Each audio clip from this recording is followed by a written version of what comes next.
Hello दोस्तों, तो कैसे हो आप लोग। तो आज हम बात करने जा रहे हैं कीमोथेरेपी के बारे में। आपने सुना तो होगा कीमोथेरेपी क्या होता है।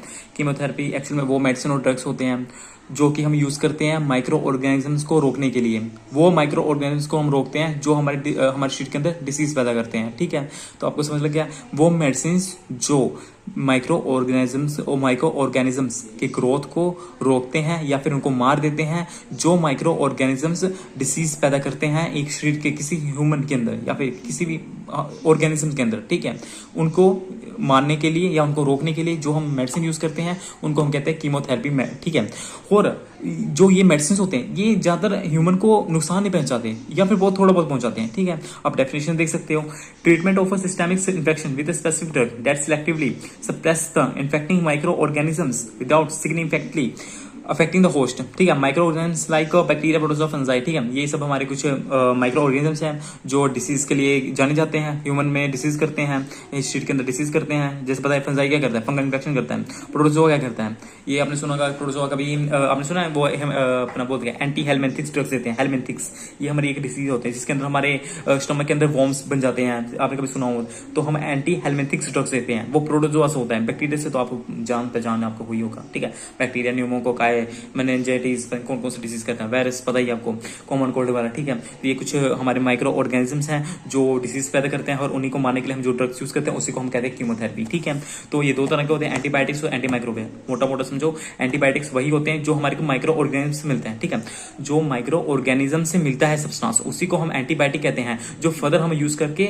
उनको ही मारने के लिए यूज करते हैं। ठीक है, ये वो सब्सटेंस है जो माइक्रो ऑर्गेनिज्म से मिलता है जिनको हम यूज करके उन्हीं को मारने के लिए यूज करते हैं। और एंटी माइक्रोबियल एजेंट वो है जो हमारे को उनसे मिलता है या फिर हम उनको खुद आर्टिफिशियली बनाते हैं या फिर जो मिलता है उनमें कुछ मॉडिफिकेशन करके हम ड्रग बनाते हैं जो उन्हीं को मारने के लिए या उनकी ग्रोथ को रोकने के लिए यूज करते हैं। तो समझिए आप डेफिनेशन देखो, these are substance produced by micro organisms which selectively suppress the growth और kill the micro organisms at very low concentration. समझ आ गया, ये वही सब्सटेंस है जो प्रोड्यूस करते हैं हमारे माइक्रो ऑर्गेनिजम्स जो फर्दर उनकी ग्रोथ को रोकने के लिए या उनको मारने के लिए यूज किया जाता है बहुत छोटी मात्रा में। ठीक है, आप इसकी एग्जांपल समझो, पेनिसिलिन। अब आपने बहुत सुना होगा पेनिसिलिन, बहुत तरह के होते हैं, एम्पीसिलिन, अमोक्सिसिलिन, ये सब हमारे पेनिसिलिन के एग्जांपल्स हैं, मतलब ड्रग्स हैं। ठीक है, जो पेनिसिलिन है ना, वो सबसे पहले हमारे को ना पेनिसिलिन नोटाटम करके एक माइक्रो ऑर्गेनिज्म था, उससे मिला था। कौन से? पेनिसिलिन नोटाटम, वो एक माइक्रो ऑर्गेनिज्म है जिससे हमारे को पेनिसिलिन मिला था। ठीक है, अब मोस्टली जो पेनिसिलिन प्रोड्यूस करते हैं वो हम प्रोड्यूस करते हैं पेनिसिलिन काइटोजीनम से। ये भी एक माइक्रो ऑर्गेनिज्म है जिससे हम अब प्रोड्यूस करते हैं पेनिसिलिन। ये आप एक ना, आप अगर फार्माकोग्नोसी में एक आप प्रोसेस समझोगे पूरा कि कैसे हम इनसे ड्रग प्रोड्यूस करवाते हैं, कैसे हम इनसे गैदर करते हैं। एक्चुअली ना इसको हम ना कल्चर मीडिया लेते हैं, उसके अंदर इसको डालते हैं, ग्रो करवाते हैं, फिर उसको निकाल के स्टेरलाइज करके ड्रग बनाते हैं। बहुत लंबा प्रोसेस है, कभी दूसरी वीडियो में बात करेंगे। ठीक है, अब एंटी माइक्रोबियल पढ़ते हैं।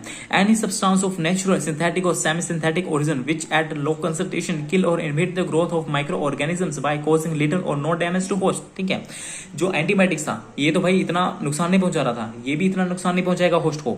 ये हमारे सब्सटेंस है जो नेचुरली मिलते हैं या फिर सिंथेटिकली बनाते हैं या सेमी सिंथेटिकली, मतलब नेचुरल वाले को ही थोड़ा मॉडिफाई करके बना दिया अपन ने। ठीक है, उसको जो हम फर्दर यूज करते हैं अपने माइक्रो ऑर्गेनिजम्स को किल करने के लिए या फिर उनकी ग्रोथ को रोकने के लिए। ठीक है, आपको समझ आ गया होगा।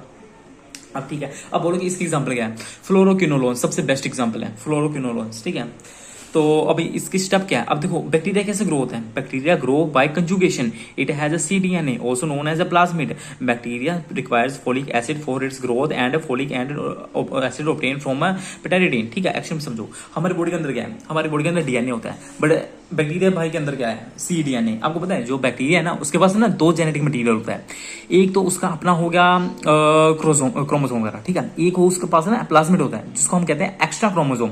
आपने कभी पढ़ा हो बैक्टीरिया क्या होता है, उसका स्ट्रक्चर क्या होता है, तो उसमें हमारा प्लाज्मिड एक extra chromosome, extra genetic material होता है। ठीक है, जो उसको मतलब कि जो प्लाज्मिड है ना वो ना बैक्टीरिया को ना हेल्प करता है अलग अलग कंडीशन में। देखो समझो कि हम ना आगे आगे हम पढ़ेंगे पेंसिल में, हमने ना पहले जब पेंसिल जो ड्रग बनाई थी ना वो जब पेंसिल को देते थे वो उसके ना अगेंस्ट रेसिस्टेंट हो गए थे, मतलब कि वो ड्रग ना फिर उन पेंसिल वो बैक्टीरिया के अगेंस्ट काम ही नहीं करती थी। क्यों?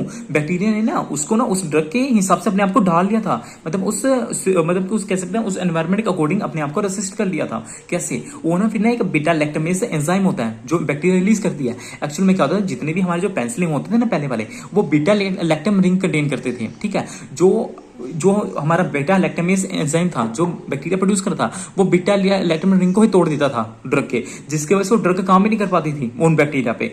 तो आप समझो जो प्लाज्मिड है ना वही एक्चुअल में हेल्प करता है, यही है वो, ये जो प्लाज्मिड है यही बैक्टीरिया को हेल्प करता है ऐसे टेढ़े सीधे उपाय करने के लिए। कभी बीटा लैक्टामेज करवा देता था, कभी अपना एक एसिड रेसिस्टेंट बना देता था, ठीक है। ये एक्चुअल में इन्हीं सब में हेल्प करता है, ठीक है। जो बैक्टीरिया उसको फोलिक एसिड चाहिए होता है ग्रो करने के लिए। एक्चुअली देखो जो ह्यूमन बॉडी है ना वो खुद अपना फोलिक एसिड नहीं बनाती, वो डिपेंड करती है आउटर सोर्सेज पे, ठीक है। जैसे अपना दही, दूध, डेयरी प्रोडक्ट्स हो गया, मोशन, ठीक है। बट जो बैक्टीरिया है ना ये अपना फोलिक एसिड खुद बना सकती है, किसकी हेल्प से? पेटाइडिन की हेल्प से। ये देखो जो मैंने अभी आपको बात बताई ना, ये हम खुद पेंसिलिन में पढ़ेंगे, उसके बाद जो हमने फोलिक एसिड वाला कंसेप्ट हम पढ़ेंगे सल्फोनामाइड में। तो आप मेरे साथ बने रहिएगा इस चैनल पे, आपको हर एक टॉपिक वास्ट मैं डिटेल में वीडियो बताऊंगा, आपके सारे कंसेप्ट क्लियर करूंगा। चाहे वीडियो लंबी होगी बट सारे कंसेप्ट क्लियर होंगे एग्जांपल के साथ, तो उसमें आपको सारा क्लियर होगा। ये एक्चुअल में इंट्रोडक्शन है, इसमें हम बता रहे हैं कि कीमोथेरेपी क्या होता है, कौन कौन सी ड्रग्स होती हैं, ठीक है। आप इतना समझो कि जो फोलिक एसिड है ये हमारे को चाहिए होता है, मतलब बैक्टीरिया को चाहिए होता है उनकी ग्रोथ के लिए, क्योंकि जो फोलिक एसिड है इसी के हेल्प से ये अपना प्रोटीन बनाते हैं, आरएनए बनाते हैं, डीएनए बनाते हैं। तो जनरली क्या करते हैं कि जो सल्फोनामाइड ड्रग्स वगैरह होते हैं ना यही फोलिक एसिड बनने ही नहीं देते, तो जिससे बैक्टीरिया ग्रो ही नहीं कर पाता। तो समझे, तो आपकी तरह मतलब क्या बैक्टीरिया के कौन से ग्रोथ में क्या क्या स्टेप्स हैं ये हमारे चाहिए होता है। तो अब देखो यहाँ पे लिखा हुआ है bacteria grow if C DNA get super coiled with the help of topo isomerase 4 और DNA gyrase. Topo isomerase 4 have to replicate daughter nuclei for formation of daughter cells, ठीक है। अब देखो जो आपने ये समझा ना टोपो आइसोमरेज 4 और डीएनए गायरेज को हम टोपो आइसोमरेज 2 भी कहते हैं। देखो ये जो चीजें होती है ना, जैसे आपको पता है हमारा डीएनए होता है, जो डीएनए है उसके बाद ना डीएनए क्या है, डबल स्ट्रैंड है, डबल स्ट्रैंड फिर ना सिंगल स्ट्रैंड में कन्वर्ट होता है, फिर जो सिंगल स्ट्रैंड है फिर वो अपने जो समझो आपको मैं एग्जांपल के अकॉर्डिंग समझाता हूं। देखो ये हमारा समझो एक मिनट, ये समझो हमारा डीएनए है, ठीक है। ये हमारा डीएनए है, पता है ये डीएनए ऐसे होता है, अरे यार सॉरी गलती बन क्या यार, ऐसे समझो ये डीएनए हो गया हमारा, ठीक है। डीएनए होगा, ये अलग हो जाएगा सिंगल स्ट्रैंड में, ये दो सिंगल स्ट्रैंड बन गए, ठीक है। ये डीएनए है, ये अलग हो गया सिंगल स्ट्रैंड में। अब देखो ये दोनों फिर एक और डबल स्ट्रैंड बना लेगा ऐसे, ठीक है, दोनों, ठीक है। ऐसे ही ना चलता है। तो इसके सुपर कोलिंग के लिए ना डीएनए और टोपो आइसोमरेज 4 चाहिए होता है, ठीक है। और इसकी दोनों की सुपर कोलिंग के लिए क्या चाहिए होता है, टोपो आइसोमरेज 4, ठीक है। और जो डीएनए गायरेज है जिसको हम टोपो आइसोमरेज 2 भी कहते हैं, ये चाहिए होता है इनकी सेपरेशन के लिए, इनकी मतलब कि डॉटर सेल को रिमूव करने के लिए। देखो अभी ये तो बन गया, अभी निकलेगा भी तो ना, ये वापस सिंगल बनेगा ना, ये फिर से सिंगल बनेगा ना, इसी के लिए चाहिए होता है टोपो आइसोमरेज 2। तो जनरली हम इन दोनों को इनबिट कर देते हैं जिसकी वजह से वो ग्रो इन कर पाते हैं, ठीक है। ये हम पढ़ेंगे फ्लोरोकिनोलोन्स में, ये उसका मैकेनिज्म ऑफ एक्शन है। तो आप अभी फिलहाल इतना ही समझो, जो टोपो आइसोमरेज 4 और डीएनए गायरेज जिसको हम टोपो आइसोमरेज 2 है, ये हमारे को चाहिए होता है, बैक्टीरिया को चाहिए होता है उनकी ग्रोथ के लिए। तो फ्लोरोकिनोलोन्स ऐसी ड्रग्स हैं जो इन दोनों को ही रोक देती है, मतलब बनने ही नहीं देती, फिर उनकी ग्रोथ ही नहीं होने देती बैक्टीरिया। ये सारी ड्रग्स की मैकेनिज्म हम एक्शन हम पढ़ेंगे, अभी हम अब वीडियोस अपलोड करते जाऊंगा, उसमें आप देखते जाइएगा। अभी तो हमने इंट्रोडक्शन कर रहे हैं, ठीक है। दो चीज होगी, एक तो उसका फोलिक एसिड हो गया, ठीक है, एक उसका हो गया टोपो आइसोमरेज और टोपो आइसोमरेज 4, ठीक है। अब हम बात करते हैं सेल वॉल, हम सेल वॉल भी तोड़ सकते हैं बैक्टीरिया का, हम एक्चुअल में सब पढ़ेंगे अभी आगे कि कैसे कैसे, अभी जस्ट 2 मिनट में, ठीक है। अब देखो जो सेल वॉल है ना बैक्टीरिया का, वो दो चीज से बना होता है, NAM NAG। अब बोलोगे NAM क्या है भाई, जो NAM है इसको बोलते हैं N एसिटाइल मुरामिक एसिड, M से मुरामिक एसिड, और N एसिटाइल ग्लूकोसामिन, ठीक है। ये अपना कॉम्पोनेंट है ये, ठीक है। अब यहाँ से पता लग रहा होगा, जो N एसिटाइल अमीनो एसिड है, ठीक है, with peptide bonds formation of transpeptides, ठीक है। जो हमारा जो सेल वॉल होता है ना बैक्टीरिया का, वो दो चीज से बना होता है, NAM NMG और पेप्टाइडोग्लाइकॉन से, ठीक है। इन दोनों को बाइंड होने के लिए इन दोनों के बीच में ना पेप्टाइड बॉन्ड बनता है। अब पेप्टाइड बॉन्ड है वो किसके हेल्प से बनता है, ट्रांसपेप्टाइडेज से। ये एंजाइम है जो पेप्टाइड बॉन्ड बनाने में हेल्प करता है। सेल वॉल है वो दो चीज से बना हुआ है, ये दो चीज से, और इन दोनों चीज के बीच में होगा अपना पेप्टाइड बॉन्ड, ठीक है। ये समझ लो, ये चीज समझ लो, पेप्टाइड बॉन्ड है इसके अंदर, ये भी समझ लो, ये ऐसे पेप्टाइड बॉन्ड होता है, सही ऐसे ही यार। अभी मैं पेंसिल समझाऊंगा ना उसमें समझ लेना, ठीक है। पेप्टाइड बॉन्ड होता है, और वही पेप्टाइड बॉन्ड कौन बनाता है, ट्रांसपेप्टाइडेज, ठीक, वो एंजाइम है। तो जनरली हम ट्रांसपेप्टाइडेज को ही इनहिबिट कर देते हैं, रोक देते हैं, जिसकी वजह से पेप्टाइड बॉन्ड बन ही नहीं पाता।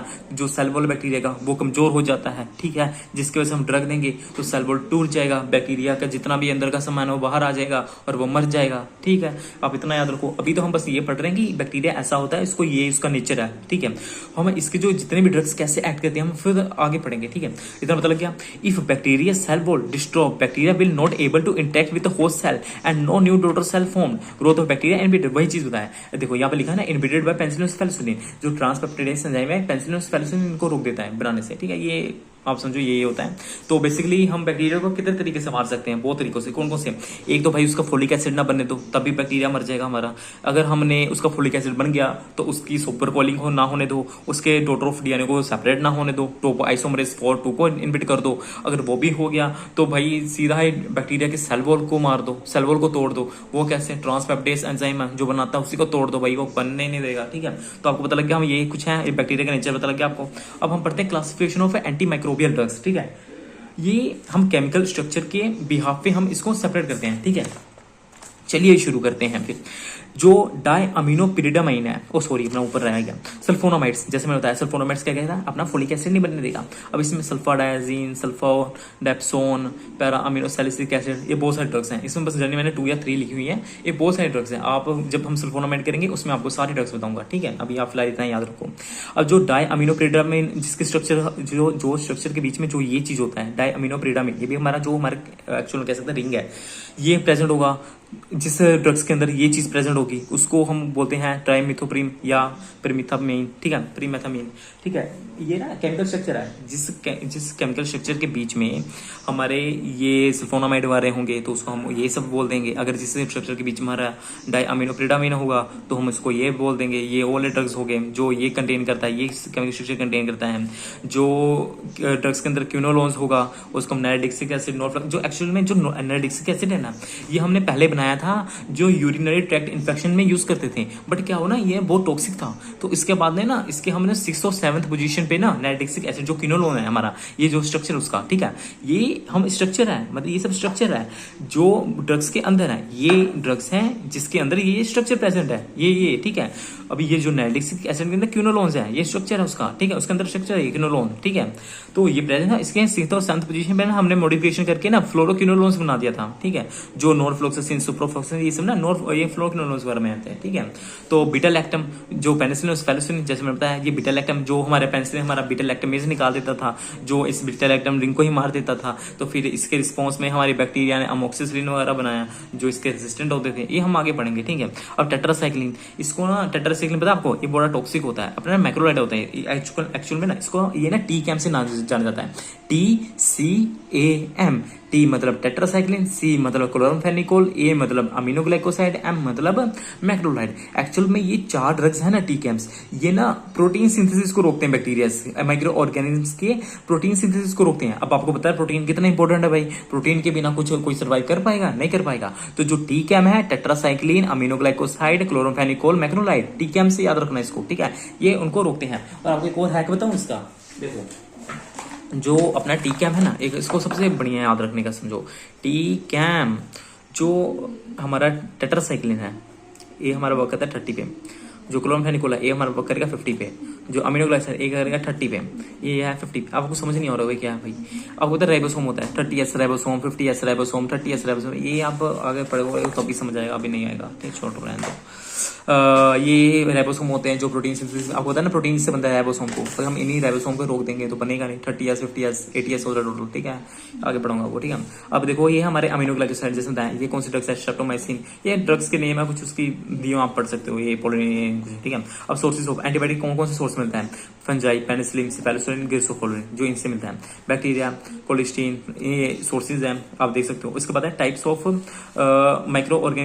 ऑर्गेनिज्म अगेंस्ट विद एंटीबायोटिक्स, ठीक है, एंटी माइक्रोबियल, पेनिसिलिन जो हमारे बैक्टीरियल को रोकते हैं, पेनिसिलिन, अमीनोग्लाइकोसाइड, एरिथ्रोमाइसिन, जो एरिथ्रोमाइसिन है ना ये हमारा आता है अपना माइक्रोलाइड, ये हमारा माइक्रोलाइड है, ठीक है, याद रखना, एरिथ्रोमाइसिन, रोजिथ्रोमाइसिन, ये हम एजिथ्रोमाइसिन, ये सब हमारा माइक्रोलाइड में आता है। जो एंटी फंगल आपको पता है ग्रिसोफोलिन, कीटोकेनाजोल सबसे ज्यादा पाया जाने वाला है, ठीक है। तो उसके बाद हम बात करते हैं एंटीवायरल, एक्लोविर, पता होगा एक्लोविर होता है, हमने बालाक्लोविर होता है, बहुत सारे ड्रग्स होते हैं इसमें भी, ठीक है। तो एंटी प्रोटोजोल जो प्रोटोजोल को रोकता है, क्लोरोक्विनिन, ये वो ड्रग्स हैं जो स्पेसिफिकली ऑर्गेनिज्म्स के अगेंस्ट यूज किया जाता है, ठीक है, एक स्पेसिफिक ऑर्गेनिज्म्स के लिए स्पेसिफिक ड्रग्स यूज किए जाते हैं, वो है, ठीक है। अब एक्टिविटी के बिहाफ पे भी हम जो ड्रग्स हैं उनको कैटेगराइज करते हैं। कौन कौन से? नैरो, आप समझ रहे हो, नैरो मतलब थोड़ा बहुत, ब्रॉड मतलब बहुत ज्यादा, आप समझो। एंटीबायोटिक्स विच किल और inhibit the growth of either gram positive और ग्राम नेगेटिव बैक्टीरिया। जो आपको पता है जो बैक्टीरिया दो तरह के हैं, ग्राम पॉजिटिव ग्राम नेगेटिव। आपने वो पढ़ ली होगी अपना माइक्रोबायोलॉजी, उसमें पढ़ा होगा आपने नेगेटिव और ग्राम पॉजिटिव बैक्टीरिया। अब जो नैरो स्पेक्ट्रम वाले वो एंटीबायोटिक्स होते हैं जो या फिर ग्राम पॉजिटिव को रोकेगा या फिर ग्राम नेगेटिव को रोकेगा। ये दोनों को नहीं रोक पाएगा, ये एक को रोकेगा, दो को रोकेगा, समझो यहाँ से, ठीक है। कौन कौन से? पेनिसिलिन जी है, स्ट्रेप्टोमाइसिन, एरिथ्रोमाइसिन, ये हो गया, ठीक है।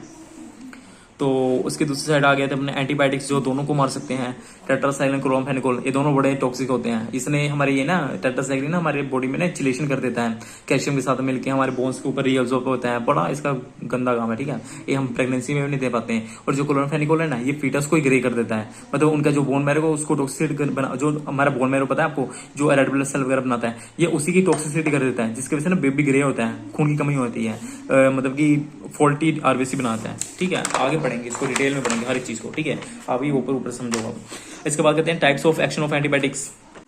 अब देखो, एक पता आपको बैक्टीरियोस्टैटिक होते हैं कि बैक्टीरियासाइड होते हैं। बैक्टीरियोस्टैटिक वो होते हैं जो ग्रोथ को इनहिबिट करते हैं, वो जो बैक्टीरिया को नहीं मारते, जो उनकी ग्रोथ को रोक देते हैं। बैक्टीरियासाइड वो होते हैं जो ग्रोथ को रोकते भी और उनको मारते भी हैं, ठीक है। तो ग्रोथ को कौन रोकने वाले हैं? अपने सल्फोनामाइड्स, टेट्रासाइक्लिन, क्लोरामफेनिकोल, एरिथ्रोमाइसिन। और जो मार देते हैं पेनिसिलिन, अमीनोग्लाइकोसाइड, ये सब ड्रग्स हैं जो मार देते हैं, ठीक है। अब मैकेनिज्म ऑफ एक्शन है किसके बेसिस पे?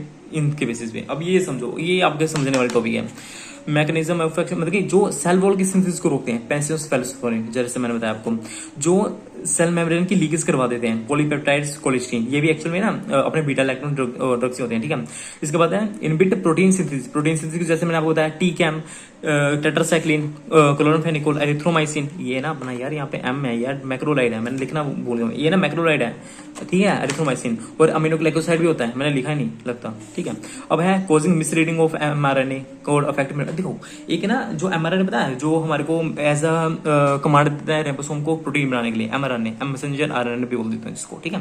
तो जो हमारा एमआरएनए ना, अगर हम उसी को गलत इंफॉर्मेशन दे दें, जो हमारी ये ड्रग्स होती है ना, ये ना एमआरएनए को गलत इंफॉर्मेशन देती है कि तू प्रोटीन मत बना, ठीक है, जिसकी वजह से प्रोटीन बनता ही नहीं है, या फिर वो ना गलत प्रोटीन बनवा देता है, ठीक है, डिफॉल्टिंग प्रोटीन्स, जिसकी वजह से उल्टा बैक्टीरिया को मार देती है, ठीक है। कौन कौन से हैं? अमीनोग्लाइकोसाइड और स्ट्रेप्टोमाइसिन, ठीक है, ये दो ड्रग्स हैं।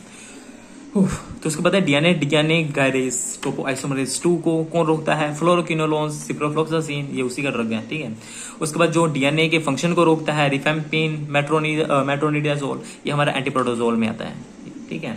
जो इंटरफेयर करता है डीएनए की सिंथेसिस को, एक्लोविर, ये हमारा है एंटीवायरल ड्रग है, ठीक है। जो इंटरफेयर करता है अपना इंटरमीडिएटरी मेटाबॉलिज्म में, सल्फोनामाइड, सल्फोन, ये हमारा फोलिक एसिड की सिंथेसिस नहीं होने देता, जिसकी वजह से प्रोटीन वगैरह नहीं बनता, ठीक है। तो देखो भाई, ये तो हमारा इंट्रोडक्शन था, ठीक है। अभी हम इसका सारा डिटेल में पढ़ेंगे वन बाय वन, जैसे कौन कौन सी ड्रग्स हैं। पहले हम पेनिसिलिन पढ़ेंगे, फिर फेलोस्पिन पढ़ेंगे, फिर हम टेट्रासाइक्लिन पढ़ेंगे, फिर हम मैक्रोलाइड पढ़ेंगे, फिर हम सारे ड्रग्स पढ़ेंगे, ठीक है। एक एक बार एक एक करके। देखो ये जितनी भी वीडियोज हैं लंबी होंगी, सीधी बात, बट आपका कंसेप्ट पूरा क्लियर होगा, ये मेरी गारंटी है। आप मेरी प्रीवियस वीडियो जितनी है देख लो, अगर कंसेप्ट क्लियर नहीं हुआ तो कमेंट कर दो, मैं वीडियो डिलीट कर दूंगा, ठीक है। तो आज के लिए इतना ही। लाइक, सब्सक्राइब, शेयर करना मत भूलिएगा। तो अगली वीडियो में मिलते हैं, तब तक अलविदा दोस्तों।